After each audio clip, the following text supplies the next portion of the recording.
Well, this is really important area because this is an area where Islam came to first and foremost prior.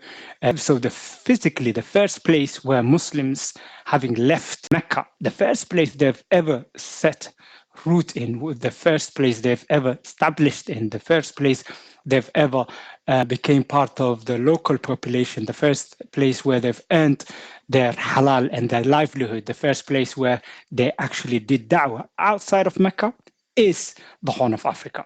So this is really important because traditionally it was known as Ard al-Habasha. Traditionally, it was known as Ard al-Habasha.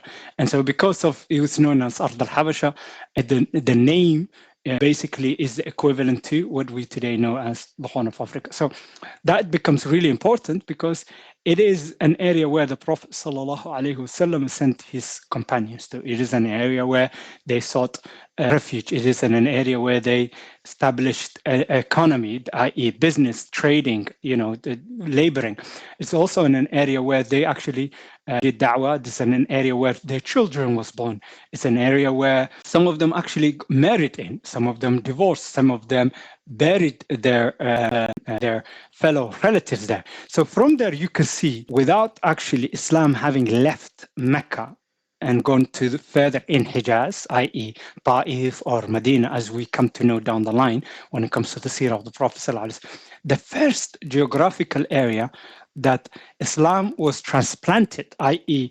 basically taken from Mecca directly to elsewhere, is across an ocean, is across a continent, is across cultures, is across ethnicities, is across linguistic traditions. So all of these areas are really important to understand because this is in of itself the first place Islam comes to beside Mecca.